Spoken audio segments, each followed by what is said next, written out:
Monsieur Lenoir, bonjour. Bonjour. Vous étiez intervenu l'année dernière au Grand Dossier de la Protection Sociale pour nous présenter les grandes orientations de la COG. À un an de cette signature, quel premier bilan tirez-vous ? Écoutez, il faut prendre les grands axes de la COG. Je commencerai par l'accès au droit, parce que c'est notre mission fondamentale. On a mis en place la politique d'accès au droit, notamment les rendez-vous des droits. Notre objectif de 100 000 sera respecté cette année, puisqu'en un trimestre, on en a fait 68 000. Mais en même temps, on a amélioré l'accès au droit par une meilleure efficacité des accueils, de l'accueil téléphonique, du traitement des dossiers. Les délais ont été réduits, les stocks aussi ont été réduits. Les accueils ont été réorganisés pour généraliser l'accueil sur rendez-vous. Tout ça a permis de diminuer la pression sur les accueils et sur la liquidation.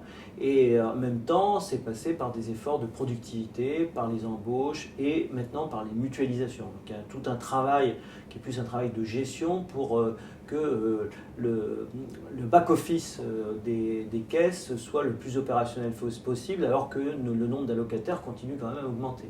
Puis troisièmement, nous avons engagé toutes les actions qui relèvent du Fonds d'action sociale, de la politique d'action sociale, donc en fait du développement des services, avec une sous-exécution, il faut bien le dire, d'une partie du FNAS, qui est liée bien sûr à la signature tardive de la COG, mais qui porte quasi exclusivement sur la petite enfance, et qui sur la petite enfance porte quasi exclusivement sur les investissements. Donc nous sommes en train de voir comment éviter que ça ne se reproduise, parce que non pas pour dépenser l'argent, mais parce que nous avons des objectifs ambitieux en matière de création de places.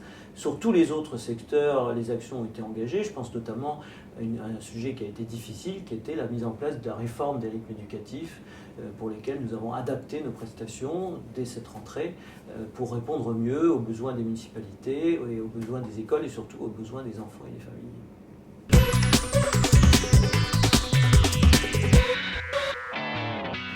Le premier, c'est d'aller jusqu'au bout sur l'accueil de la petite enfance. C'est notre objectif prioritaire. C'est la création de 275 000 places, 100 000 en crèche et 100 000 en accueil individuel. Donc c'est vraiment le chantier de l'année.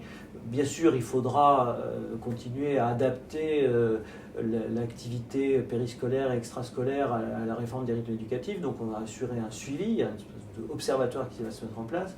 Troisièmement, je pense que nous allons développer une approche qui est plus centrée sur les parcours, et notamment pour les situations un peu difficiles ou critiques.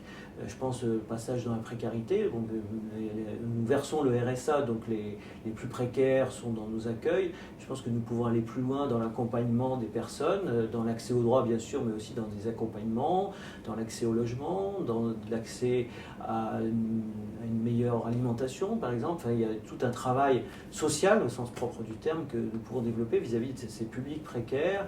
Et puis un chantier que je voudrais avancer avec les centres sociaux, c'est l'animation de la vie sociale, parce que ces centres sociaux ou d'autres structures, dans beaucoup de quartiers, quand il n'y a plus rien, il reste au moins ça, et c'est ce qui permet de maintenir la cohésion sociale.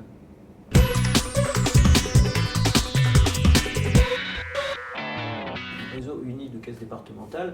Alors, les caisses départementales, la départementalisation a quasiment été achevée, donc il faut terminer cette départementalisation. Elle s'est bien passée.